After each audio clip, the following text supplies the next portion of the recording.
there has to be a lot of subsidization that has to happen.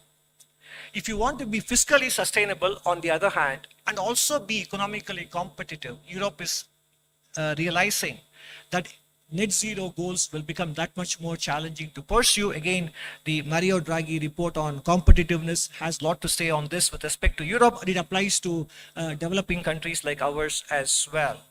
At the same time, if you want to pursue net zero, at the same time be fiscally prudent, then competitiveness will take a big hit as well, because energy costs will go up significantly, as has happened in Europe between pre-COVID and post-COVID. So the net result is that the trade-offs in climate mitigation is such that these days countries are realizing that we need to spend a lot of effort and resources on adaptation.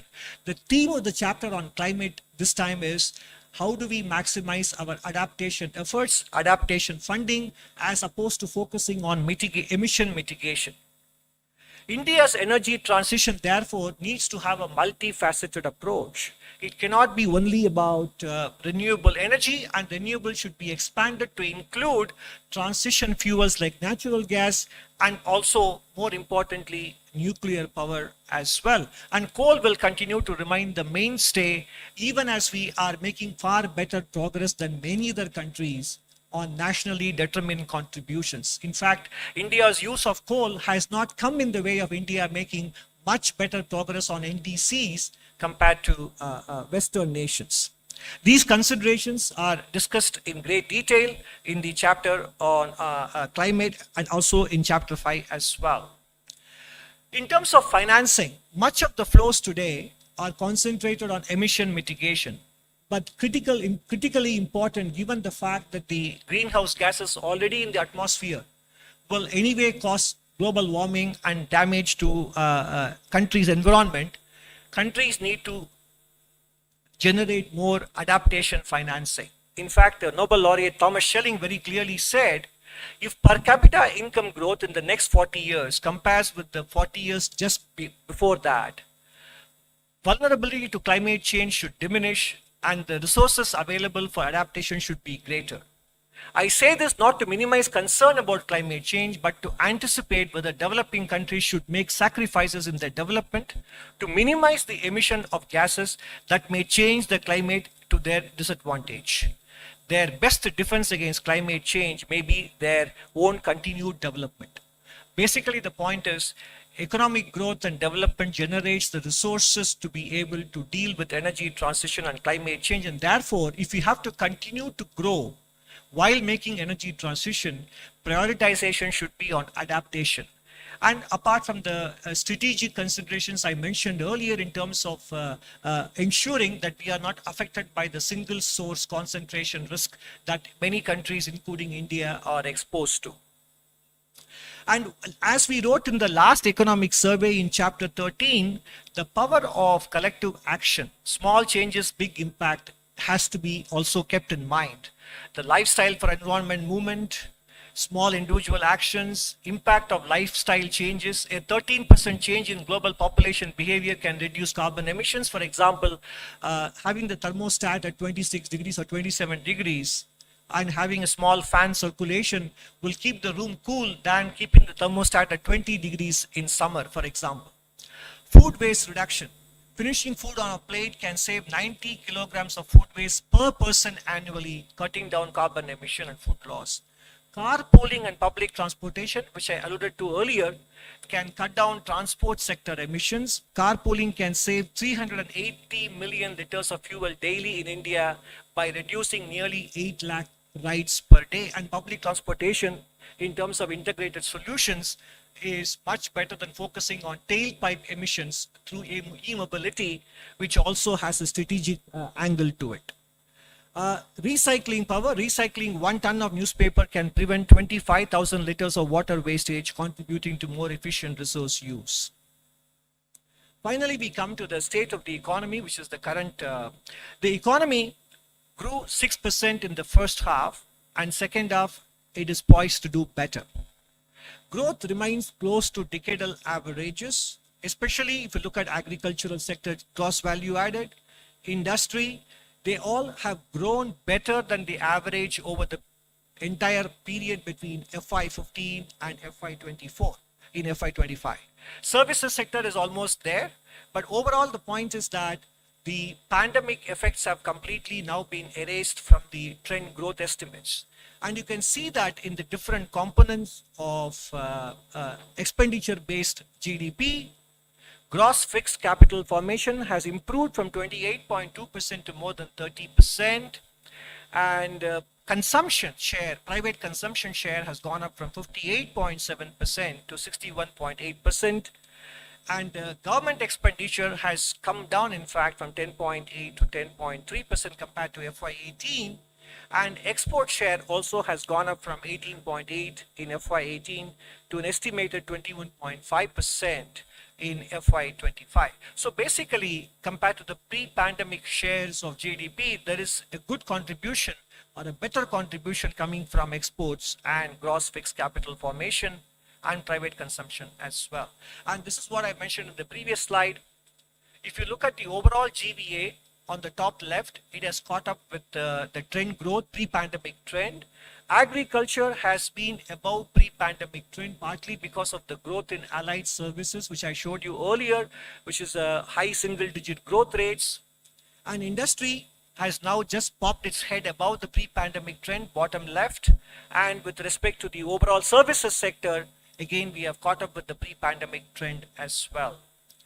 Inflationary pressures have come down, barring a few items. If you look at the left side, you see the core inflation, core food, consumer food price index, overall core inflation, and the CPI inflation. Core inflation is below 4%.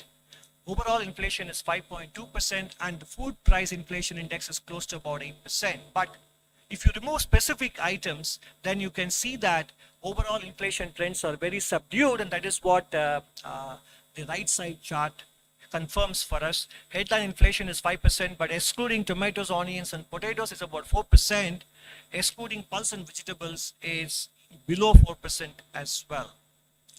In terms of export growth, while the headline numbers in merchandise exports may appear subdued, if you strip out petroleum and gems and jewelry, the growth is close to 10% between FY24 and FY25 in the first 8 months of the current financial year. And services sector in general have continued to grow in terms of the surpluses, and in the first half of the first 9 months of April to December 2023 and 2024, there has been a bigger surplus on the services trade as well.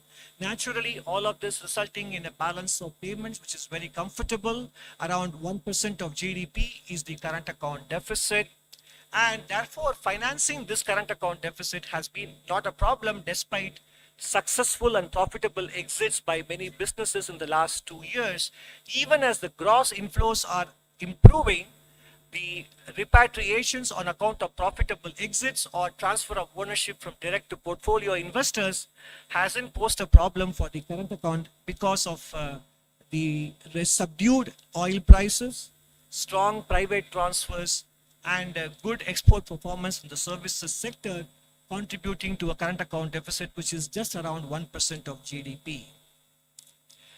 The growth outlook for FY26, we projected 6.5% to 7% for FY25, and this time we are projecting a growth outlook between 6.3 and 6.8% for FY26, which is in line with the projections made by many international organizations as well.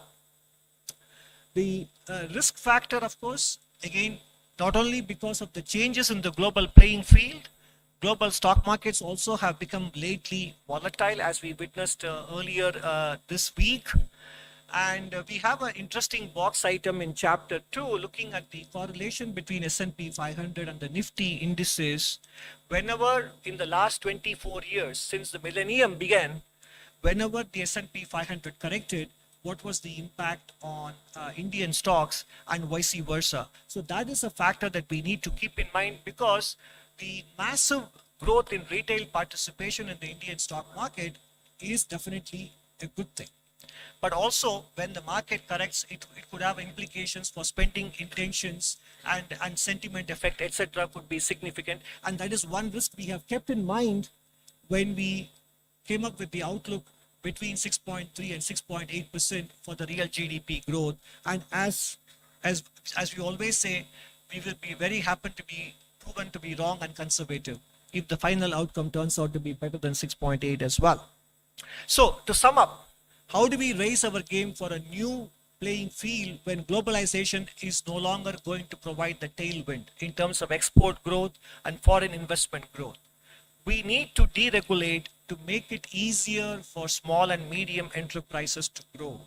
Deregulation is about removing the fear of growth in micro, medium, and small enterprises. And this is about the plumbing and the nuts and bolts of deregulation, which are primarily there in the state and local government space. We have to continue to augment internal capacities for growth.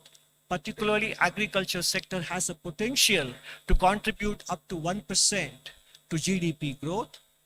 Private sector can do its part in terms of lifting the spending on R&D, in terms of striking a better balance between capital and labor share in their businesses, in terms of marketing of ultra-processed foods and taking mental health seriously as well. With respect to energy transition, considerations of financing, considerations of supply chain concentration risk, etc. means that we need to focus on public transportation and adaptation as an important strategy rather than emission mitigation, in relatively speaking. Business as usual across all sectors, academia, private sector, governments, etc.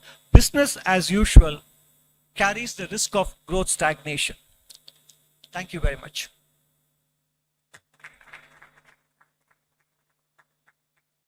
Thank you, sir, for the presentation. Now floor is open for the questions. So starting with 127. Please introduce yourself and your organization's name, and then mic at 127.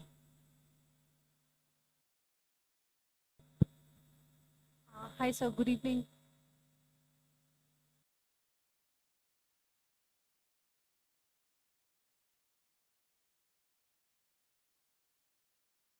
Hi, sir. Good evening. Ruchi Bhatia. This is Ruchi Bhatia from Bloomberg News. Your economic survey, sir, did make a case for deregulation and asking states to really get out of the way so that businesses can do better. I just want to understand from you, what can the federal government really do to nudge or prod states to get out of the way, to be able to deregulate in a more extensive way? I think more than the federal government nudging them, the successes of states that have done deregulation more than others, which is what the chart on the progress in Business Reform Action Plan, BRAP, and level of industrial activity, that should in and of itself be a sufficient motivation. 4.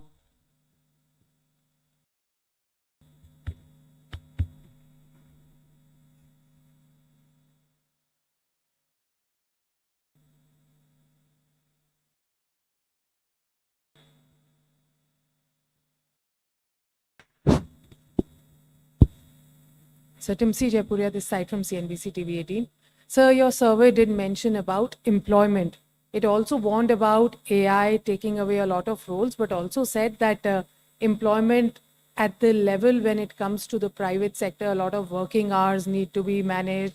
At factory level also, working hours need to be regulated. There should be a flexible working hours to be given to the employees. What is it that the government has in its mind for the private sector on employment, be it generation of employment, be it the working hours, or as you made a case for salaries, wages to be enhanced? You gave a very clear example of Force Motor saying that if salaries increase, only then people can buy the cars that Force Motors is manufacturing. So given all of this, what is your view, or what government can do on the employment side? Again, what the government can do was already demonstrated in the July budget of last year, when the government announced multiple schemes to incentivize labor augmentation in businesses, both in manufacturing, non-manufacturing, new jobs, adding to existing payrolls, etc., by defraying some of the contributions to EPFO, announcing the corporate internship scheme. So what the government can or should do was extensively mentioned, and even policy actions taken in the last budget of July 2024. And of course, the government can continue to take policy actions as it has been doing with respect to PLI schemes on labor-intensive sectors, and also in terms of the deregulation action, that is the government's, not just the union government, but the state governments and local governments' contribution to employment generation is by reducing the fixed cost of doing business so that firms can raise the variable cost by hiring more people. Beyond that, I think not everything needs a policy tweak or a policy intervention. Some of it is in the natural self-interest of businesses to be able to find this balance. And that is why I gave the example of Mr. Henry Ford. I'll just ask my colleague Anuradha, do you have anything to add? No.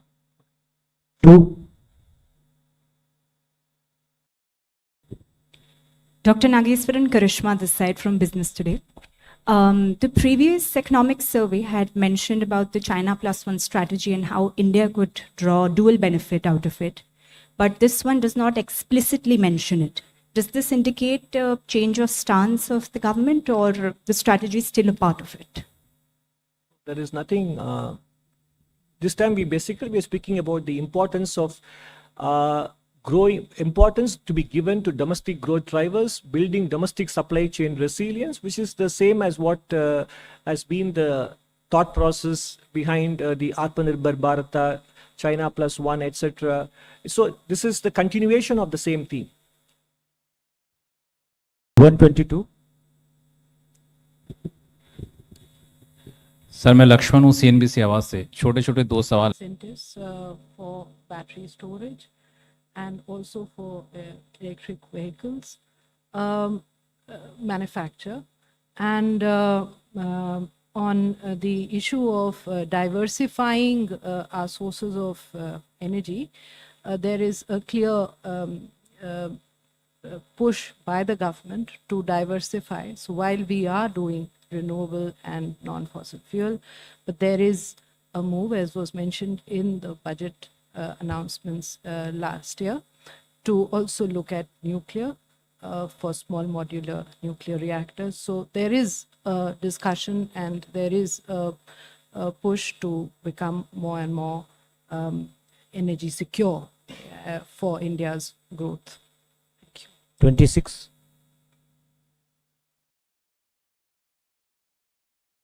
Sir, Rishabh Bhatnagar with NETV Profit.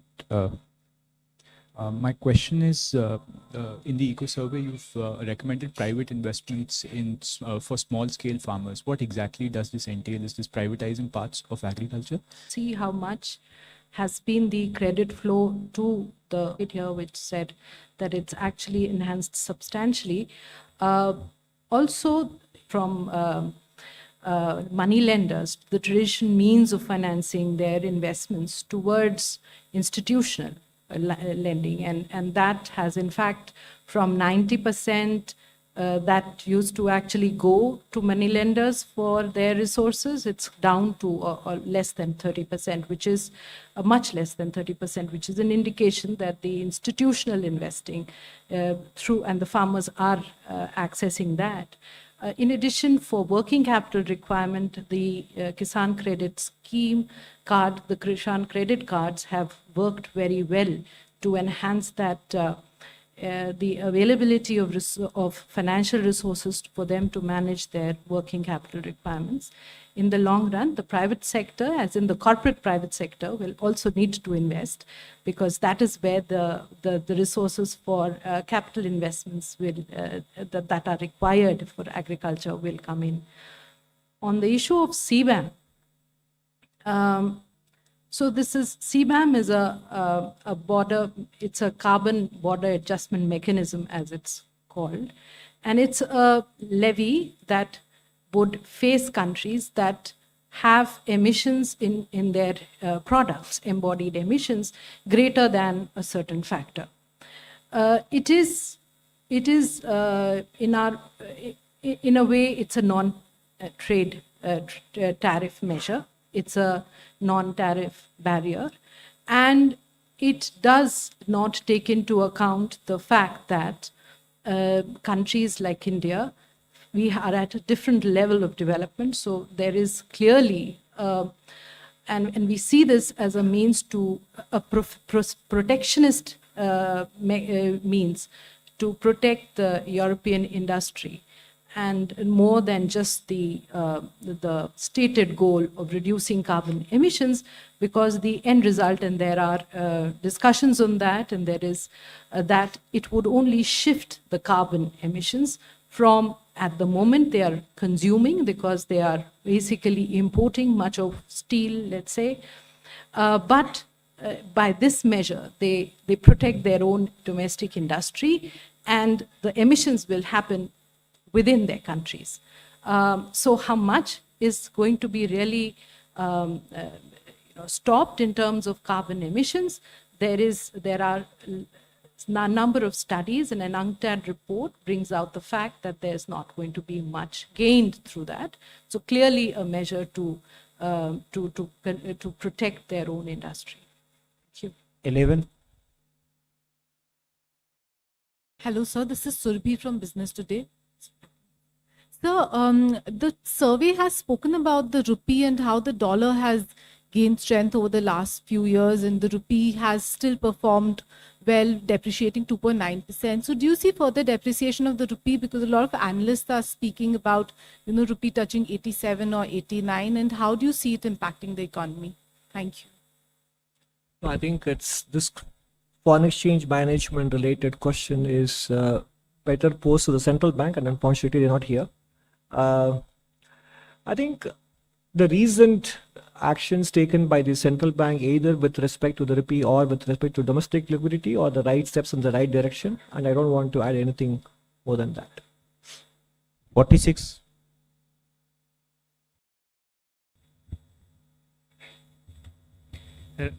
Prakash Pedashu from ET now. Boosting domestic consumption is, of course, a key focus for the government at this point of time. Did economic survey make any specific recommendation to the government? What was the question? The domestic consumption. I mean, boosting domestic consumption is, of course, a key focus for the government. So did the economic survey make any specific recommendation? I'm not sure. I really. फिर से अपना question दोहराइए please Prakash. Has the economic survey made any specific recommendation to boost domestic consumption? Yes. Is that the question? Yes. Okay. Well, the recommendation which is made not just to the union government but to governments around the country is actually a step to boosting employment, income generation, and therefore consumption. This is about deregulation, is exactly towards that. It is not a recommendation only to the union government. So by simplifying regulations and by looking into the nuts and bolts of regulations that affect small businesses, we are lowering the cost of doing business for them, therefore opening up the space for them to hire more, which will lead to income growth and therefore better consumption. That is the very precise recommendation that the economic survey is making to governments all around the country. 52. Good afternoon, Nikunj Johri from Reuters. So I have two questions. You've cited geopolitical risks to India's growth, and we've seen persistent tariff threats from the United States. So do you think India needs to have a preemptive policy, perhaps, or we need to our measures should be more reactive?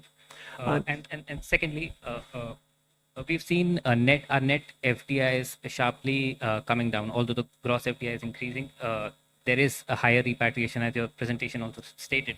But the net FDI is sharply down. What do you think needs to be done to attract more FDI? The last year's survey suggested that India should open its door for Chinese investments. Lately, we've also seen de-escalation and resumption of direct flights. So, do you think the time is right now to lift the investment restrictions that we have on China?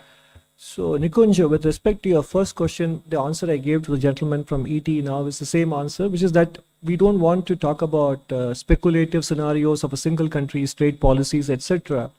In general, I think our the steps that we need to take, and in fact, the economic survey, the chapter on external sector, has a box item on trade policies and the kind of industrial policies that have been adopted by countries in the past, and how we can adopt industrial policy without necessarily, without necessarily being protectionist about it. At the same time, it can also be an inducement for productivity. We have discussed all those things, and that is the way to approach it. So I think there is no point in being speculative, and whatever policies that may need to be taken in response to or in anticipation, that I'm sure ministries are looking at it. Now, with respect to boosting FDI, I think we have made our recommendations, few suggestions in the last economic survey. But again, FDI is something, as we showed in one of the earlier slides, FDI as a share of GDP has come down much faster than the export share of GDP globally. And we are no longer competing only with other emerging market nations. We are even competing with industrialized countries which want to friendshore or onshore their investments. And therefore, so one of the biggest magnets for FDI is actually the prospect of profitable returns, which is what India has been providing, whether it is portfolio investors or direct investors. And the last 2 years of continuous exits actually demonstrate that. And one way to ensure profitable exits is to ensure steady economic growth, and wherever possible, accelerating economic growth. Beyond that, whatever procedural requirements or opening up of sectors, we have done most of those things in several areas, more recently being in the last several years, being defense, space, drones, etc. So whether it is with respect to tariff policies or visa policies, etc., the government has been responding to the emerging situation, and therefore the FDI numbers should be looked at from the perspective of what is happening elsewhere in the world as well, in terms of overall FDI flows in general, which is what UNCTAD reports also point out, that there has been a decline because of various policy developments happening in every part of the world. 35.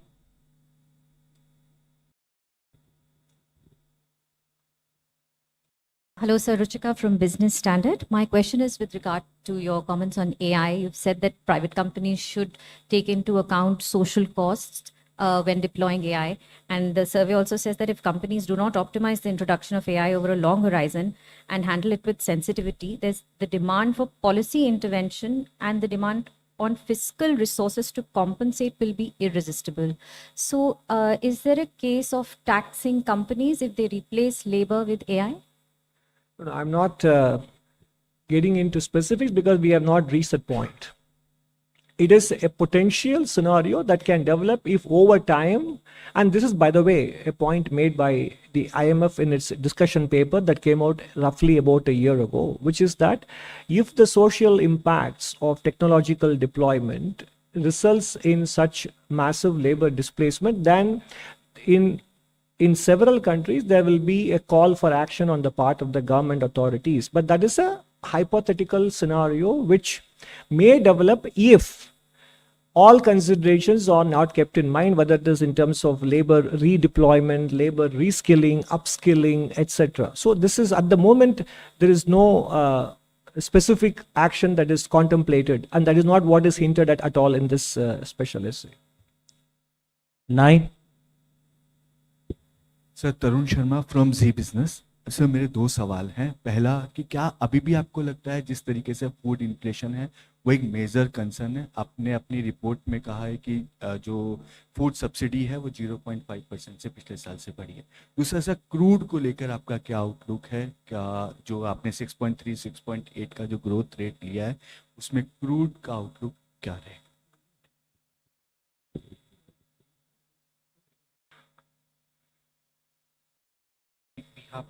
Devoted a lot of space in the economic survey on food inflation. The point that we have made and we have been making over quite some time was that it's a concentrated impact of a couple of, or now let's say 3-4 items, which lead to a very high food inflation. Food inflation is 8% now, and if we remove these 4-5 items, it becomes close to the target. So why does that happen is quite commonplace knowledge. It happens because when there are climatic disruptions which are increasing, which we have shown in the chapter, there are crop losses, and naturally that leads to a seasonal spike in food inflation.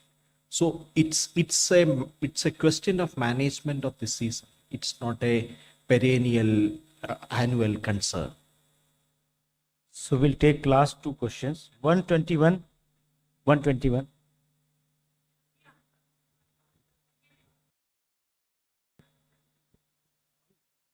Okay. No, we don't make any assumptions on the crude oil price outlook, and we don't project inflation. Our projection is for real GDP growth. I think if at all you want to interpret the number, we are not expecting at this point a major upside risk to the crude oil prices. And that is not something we explicitly model or forecast when we develop an estimate for real GDP growth. 10. sir. इनको दीजिए 10 पे. Siddharth from Informist. आपके बाद इनके बाद आप. Just an extension to Tarun's question first. Last year, the survey had said that monetary policy should not focus too much on food inflation. Now this survey has spoken a lot more about expanding production output to lower prices, to ease supply. Does that reflect a change in thinking of you or the finance ministry in terms of how monetary policy should look at food inflation? And second, the survey has called for a tripartite compact between the government, private sector, and academics in distributing the gains from AI. From what you've seen in US, Europe, East Asia, the role of the government has mostly been about giving billions of dollars of subsidies. Is that what the Indian government's role too is expected to be when it comes to setting up, let's say, fabs and just generally in the AI sector? Thanks. With respect to with respect to the role that monetary policy playing and on food inflation, etc., we have discussed it in the last survey. That issue was discussed and it is closed, and we are not making any observations on this at this point. Now, the comment about setting up fabs and etc., how does this relate to this question that you're talking about? I don't clearly understand the connection, inferences or the linkages you are making here. Yeah, right.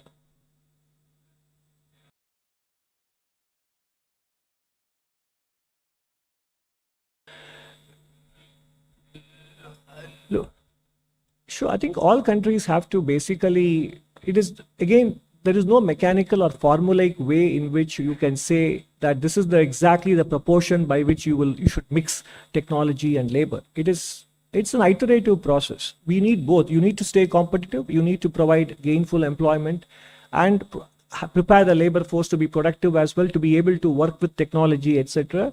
And in some cases where technology is useful in boosting productivity, it can also expand the business opportunities or the capacity, which can therefore, for example, if you're handling 10 queries today, and if you're able to handle 1,000 queries with the help of technology, then the geographical coverage of your business can also expand, in which case you can absorb the labor by deploying them in more geographical areas. So the answers will therefore have to be found in specific situations. 10. The government's role is in skilling, in making sure that there is the set of, which is exactly what we talked about in terms of the deregulation. The government's role is to reduce wherever possible. Again, I mean the government as in the government as a system, not just the union government. Is the union, state governments, local governments, in being able to reduce the cost of doing business otherwise, such that when the fixed costs go down, that is the government's role in making it easier for businesses to be able to hire labor, to retain them, to remove the fear of growth in micro, small and medium enterprises. Sir मैं राजीव हूँ दैनिक जागरण से। मेरे दो सवाल है sir.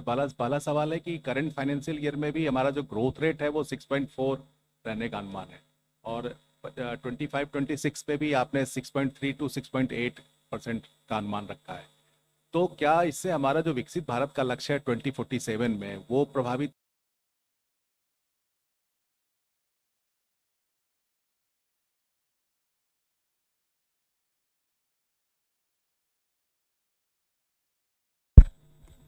Thank you, and good afternoon, everybody.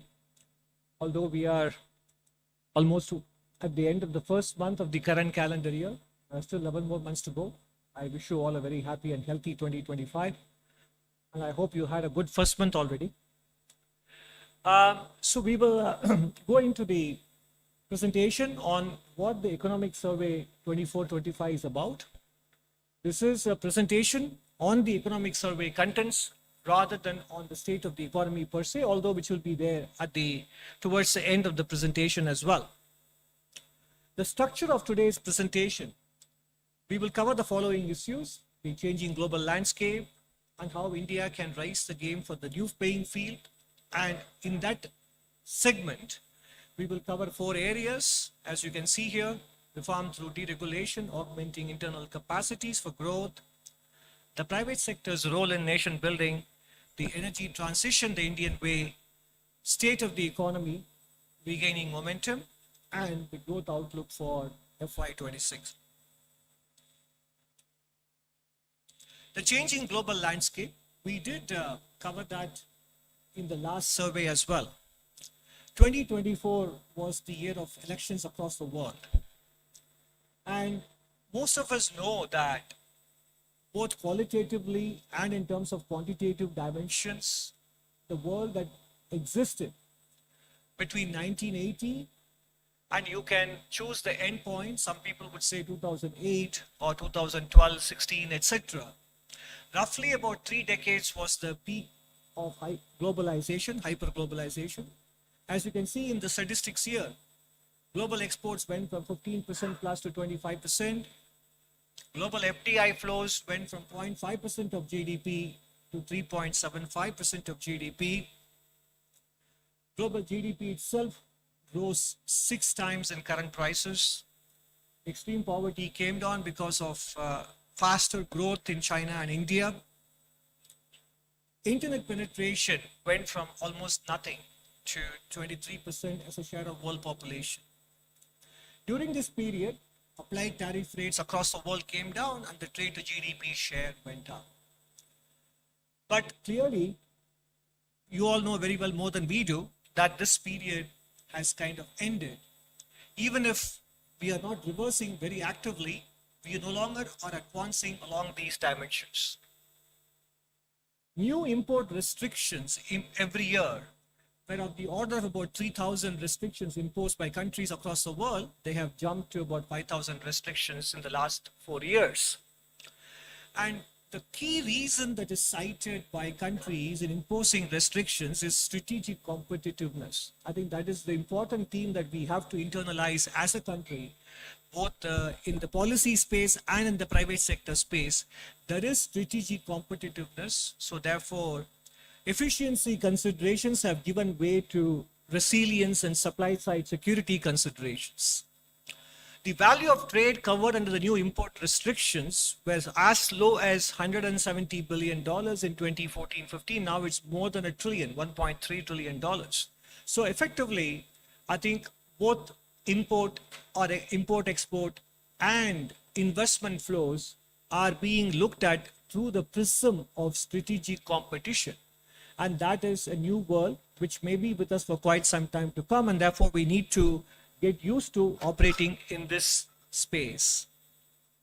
As a result, world FDI net inflows as a percentage of GDP has come down from around 5% in the first decade to around 1% of GDP. And world exports as a share of world GDP peaked, even though it may not have come down as much as investment flows have come down. Clearly, it is on a declining trend compared to the ascending trend we saw towards the end of the last millennium and in the first decade. One of the outcomes of the globalization era was also the rise of China as a manufacturing power. India also rose as a power in global services. So what has happened in the last 25, 30 years, and it is continuing even now, is in several high-tech, medium-tech areas, the presence of China is pervasive and dominant.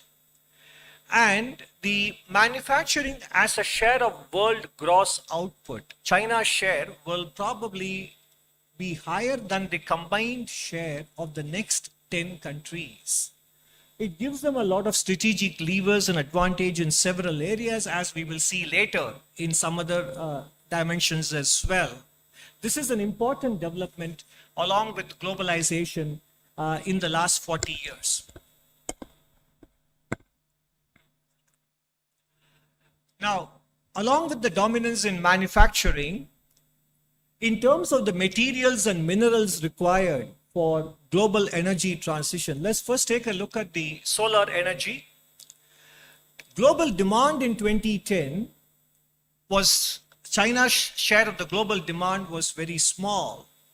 And therefore, China's production capacity in those areas was also quite small comparatively. But fast forward 11 years later, while demand has grown even within China, but the production capacity in that country has grown even more than demand, basically giving them an important lever in terms of the source of supply for all ingredients and components related to energy transition.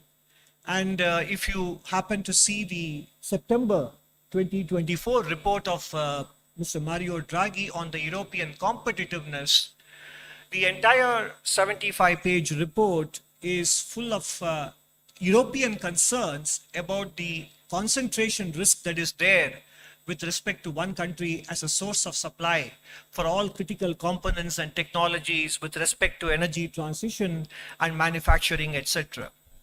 Moving on from solar energy to electric mobility, if you look at the key materials that go into it, copper, lithium, nickel, cobalt, graphite, and the rare earth materials, the dominance, and this is a slide which we have shown you back in July 2024 as well, the dominance of one country is quite clear.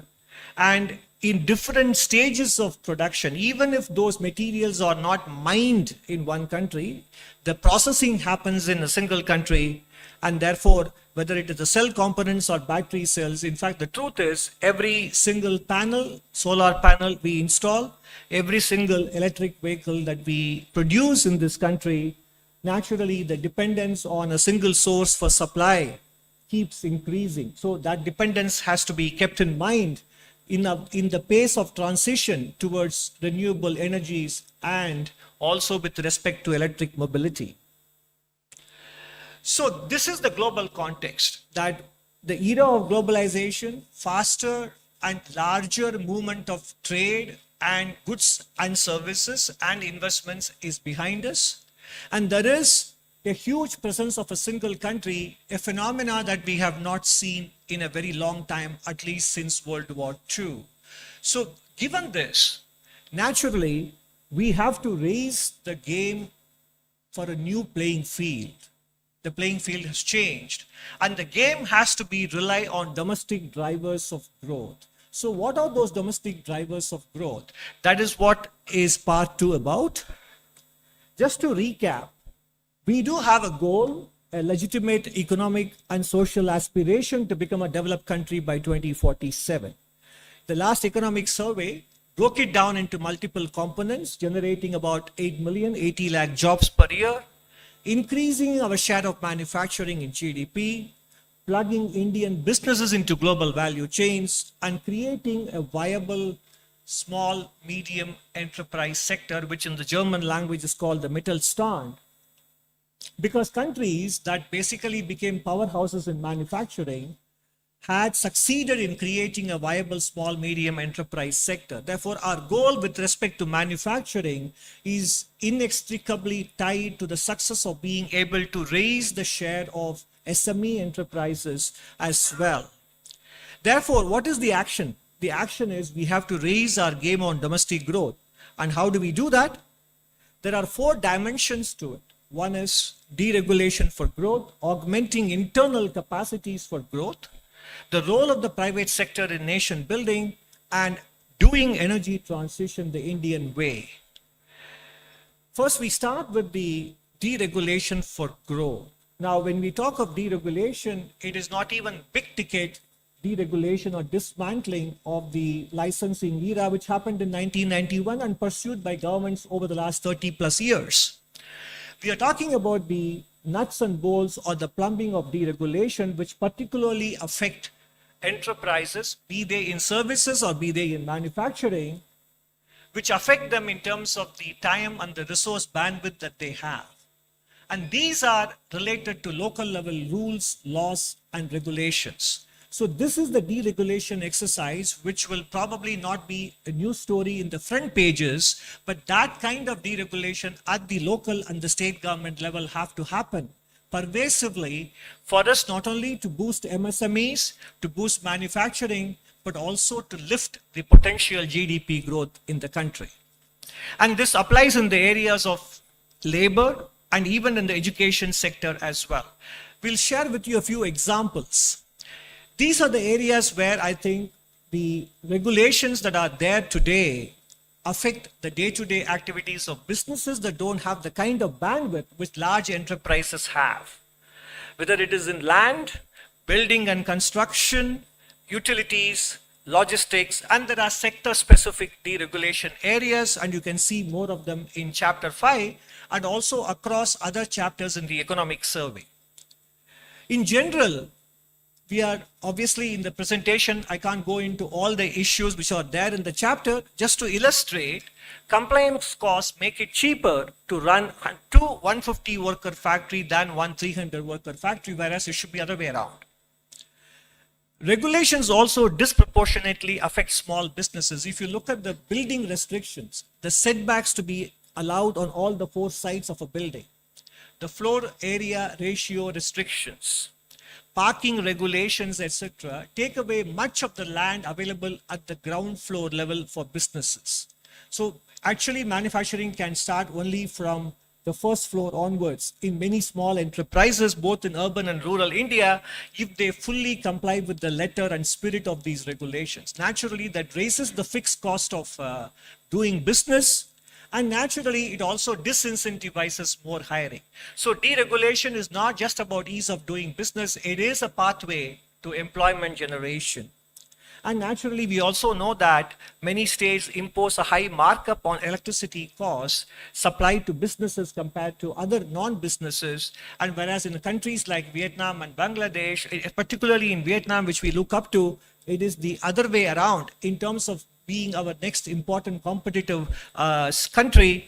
They have the opposite problem, which is that the cost of electricity supplied to industries is on the lowest side there compared to what we have in India. And by the way, this is not just a theoretical exercise. We have done, and you will see more of it in Chapter 7, we looked at those states which have progressed a lot on business reform action plan, and lo and behold, those states have a much higher level of industrial activity. So there is a positive correlation between BRAP and the level of industrial activity that is there in these states. Moving on from industry to employment-related areas where deregulation can be pursued, in general, we do specify the number of hours workers can work daily and weekly. Every country has it. But the problem is we have restriction that this shall be adhered to week after week after week, whereas other countries give flexibility to the enterprises to be able to achieve this over a longer period, 3 months or 6 months. Your overall working hours cannot exceed this. But in a given week, there could be more or less work depending on demand surges. So that flexibility is missing. The same thing with respect to Factories Act on overtime working hours as well. The stipulated overtime hours are lower than competing nations, even though the overtime wages are higher in India on paper. The hours that people can be asked to work overtime is limited. And this is something that the workers and the management can negotiate between themselves depending on order flows and so on and so forth. Moving on to higher education in particular, where I think market forces can play a much better role in ensuring quality outcomes. The University Grants Commission specifies minimum credits for various course categories and in what sequence as well. These aspects could be entrusted to the institutions themselves, and the institutions must remain free to remain must be free to remain flexible with their coursework. This will allow them to adapt to changing market demands, and we should basically trust the faculty and students to find solutions to these problems. These are all areas where we don't have to micromanage, and that is something this is just examples of deregulation we can undertake in industry, employment, and education. Moving on to part B of domestic drivers of growth, this is to continue to do the work we have been doing in the last 10 years on augmenting internal capacities for growth. And in July 2024, in agriculture, we devoted a lot of time in both Chapter 5 on the medium-term outlook on how agriculture can be freed in terms of empowering farmers to be able to produce the maximum value and raise productivity. And we deliberately call it the sector of the future because there is enough scope to raise the contribution of agriculture by 0.75% to 1% in terms of GDP growth by empowering farmers, as we wrote in last July survey. And there are examples which we have cited in this survey as well from different states, and also both in terms of land pooling and also in terms of irrigation potential, which we have done quite well in the last 8 years. The area under micro irrigation has gone up by 3 times, and that can actually be an important factor. So bringing more area under irrigation, land pooling, and giving farmers the freedom to sell wherever, whenever, to whomsoever, at whatever prices, while undertaking different intervention mechanisms to take care of the demand side. That is the right combination that can unlock up to 1% of incremental growth from the agriculture sector. And given our size and given the impact climate change will have on some other nations in Africa and Asia, this will also give India a huge diplomatic and strategic leverage if we are able to become the breadbasket for many countries around the world. So this sector is not something that countries do well in their early stage of development, but given the change in globalization and given climate change, this sector can be a sector for the future as well. And as you see here on the left side, allied sectors in agriculture have been able to grow at much faster rate than the mainstream crops and food grains. So therein lies the clue as to what are all the elements from those areas which can be applied to traditional crop areas that will lift the overall growth rate of the agriculture sector. In terms of infrastructure development, we have done quite well in the last 10 years in particular, whether in terms of introducing new trains, new airports. We're contributing to reduced turnaround time in ports, coming down from 48 hours to 30 hours in the last couple of years, and capacity additions in the power sector, falling data cost, and expansion in telecom infrastructure. These are some of the illustrations we have picked up for highlighting here, but there are more details in Chapter 6. We also, last time itself, we wrote about the turnaround logistics costs also have come down in the country, and turnaround time in toll booths, etc., and road transport are all contributing to higher production and distribution efficiency in the country. Particularly with respect to the urban India, cities declared open defecation free have gone from 15% to saturation coverage, and household latrines constructed, public toilets constructed, and waste processed as a percentage of waste generated. There is tangible and substantial progress in many of these dimensions. On the right side, what you see is that PM Awas Yojana urban and also Amrut in terms of water coverage, 70% tap water and 62% sewage coverage, and also the expansion of metro rail system. The reason we put it up here is that public transportation has to play a much bigger role in our energy transition and energy demand going forward, much more than in fact private mobility solutions, including e-mobility. Public transportation holds the key, and that is why not only we have 1,000 kilometers operational, we have equally another 1,000 kilometers that are underway. So this will, if we can integrate the public transportation network, our carbon emissions and also cleaner air and road congestion, all these dimensions will be addressed by utilizing public transportation infrastructure more efficiently. In terms of rural economy, the Swachh Bharat mission, 11.8 crore toilets in villages, Mission Amrit Sarovar. Again, if you look at the chapter on in agriculture and in industry, we talk about the importance of rejuvenating water bodies in contributing to the entire community development rather than purely providing water sufficiency. The National Health Mission, Sansad Adarsh Gram Yojana, empowering members of parliament to adopt villages and contributing to village development. Jal Jeevan Mission, 12.2 crore households provided, and Pradhan Mantri Awas Yojana Grameen, 2.7 crore houses completed. Now, in terms of infrastructure, it is not enough to talk only about the physical infrastructure. We have done quite well with respect to at the general government level, not just the union government. The overall expenditure has gone up from 10.4 lakh crores across the country between center and states to 25.7 lakh crores on social services, primarily health, education, etc. And this is a growth rate of more than this is the multiple of about 2.5 times in the last 7 years. And in terms of the building blocks for better education, the foundational literacy and numeracy, central and state government initiatives are covered. One is the Nipun Bharat initiative, the mission to ensure that every child attains foundational literacy and numeracy by the end of grade 3 by 2026. Some of the specific examples are also covered in the economic survey. Initiatives and interventions in states like Bihar and Gujarat are also given adequate coverage in chapter 11 of the economic survey.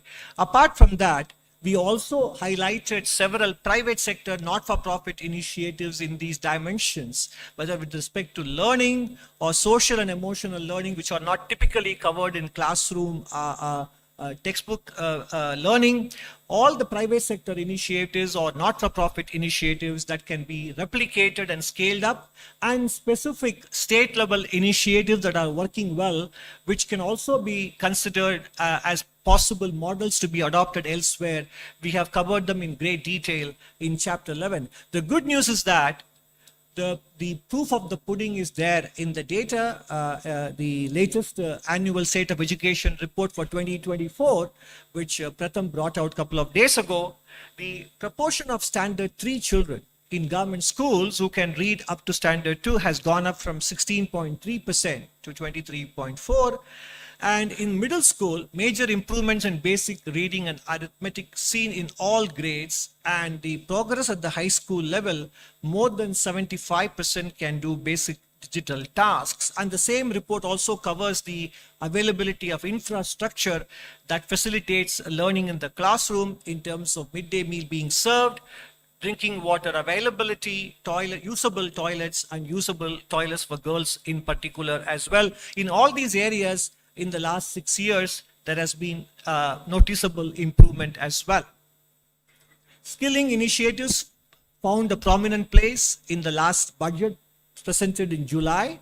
And many of these initiatives, in fact, it looks as if I have to give you a specific glossary for this slide alone in terms of the number of abbreviations that are being used here.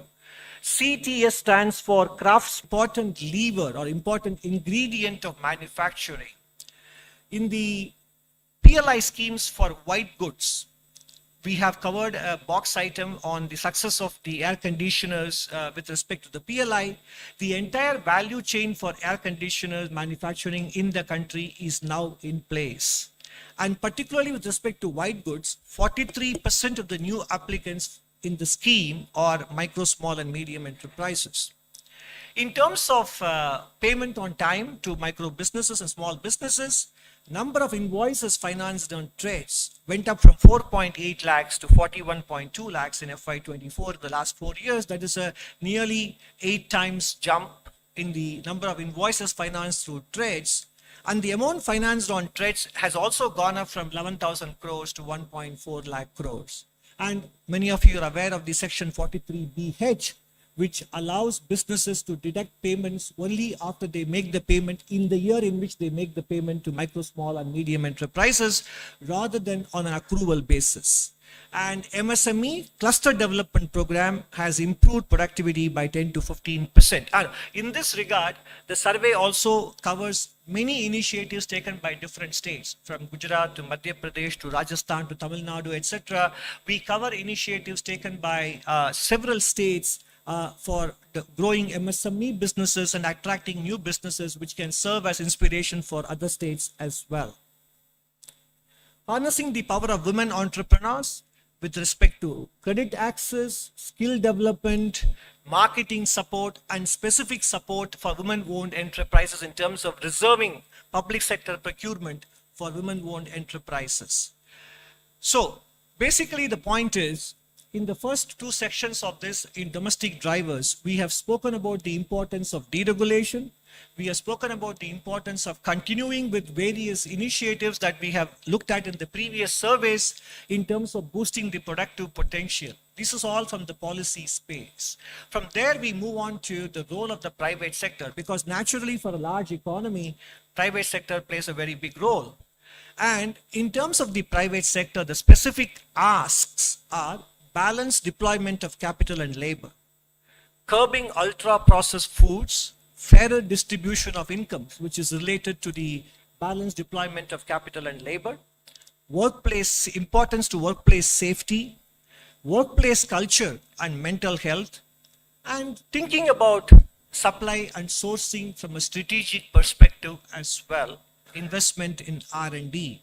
So these are all the dimensions in which the private sector can also raise the game for the new playing field that we are confronted with today. In terms of fairer distribution of incomes, a topic which we brought up last survey as well, if you look at the growth in profitability and the growth in employment expenses, which is a combination of hiring and compensation, there is a huge disparity between the two, which has been highlighted by several private sector players themselves in the last few months. And this happened even as Indian corporate sector profitability hit a 15-year high in March 2024. And some of you may have heard that when in the 1960s, when Henry Ford raised the minimum wages for his car workers, he said, otherwise there will not be enough people to buy the cars the Ford Motors produces. So in some sense, raising wage and salary growth for workers is also a source for aggregate demand for businesses in the medium run as well. So it is both, it is enlightened self-interest rather than being seen only from a moral prism as well. And in terms of balanced deployment of capital and labor, the clear example is the use of artificial intelligence, and we have a special essay on this topic in chapter 13. In July 2024, we spoke about the energy demand management in a special essay on dealing with climate change. This time, the special essay is on the impact of artificial intelligence on employment generation and in general on labor. Deployment of artificial intelligence presents both opportunities and challenges. Past technology revolutions in general, sometimes we all feel that technology eventually generates more jobs than it displaces. That is true. But the key word is eventually. What happens between now and eventually is critical. And that is where I think we need to create supporting institutions, enabling institutions to train them, to prepare them, and academic curriculums have to change, workplace practices have to change, etc. So therefore, technological transitions have not been painless in the past, particularly during the previous 3 industrial revolutions in the Western world, and we need to learn from them, and that is what this chapter covers. And the private sector therefore needs to weigh the benefits of artificial intelligence against the social cost, which may be subterranean in nature and which may surface over a longer period, eventually affecting the environment that is necessary for running businesses smoothly. And therefore, the chapter argues for a careful deployment optimized over a long horizon. This will augment labor and will deliver broad-based social benefits. Of course, one of the considerations, if I may say in a lighter vein, when we wrote this chapter was whether the chapter would become outdated by the time it goes to print, given the kind of fast changes happening in the artificial intelligence space. But the issues that are discussed here is not with respect to the technological developments per se, but also whether the potential and the threat the technology poses for augmenting labor or displacing labor. Those issues are discussed in chapter 13. And where else a private sector can contribute? Compared to several countries, when it comes to R&D spend, 50% of it happens from the government and only 41% happens from business enterprises. Even higher education, academic institutions only contribute 9% compared to other countries. I think this is one area where I think the private sector and people like Mr. Naushad Forbes, etc., have actually written about it. The funding of R&D in India is predominantly from government entities, and it is not for lack of incentives. Specifically, box item 7 in chapter 7 covers the various incentives that the government of India offers in comparison to peer countries, and they are definitely comparable. And R&D in India is primarily driven by business enterprises in many other economies. And whatever R&D happens in the private sector in India is not only low, but is also sectorally concentrated. And that is one area of improvement. Ultra processed foods. It is a 2.5 lakh crore business built on hyper palatability of food items. Misleading advertisements, celebrity endorsements, and missing and obscure labeling on packages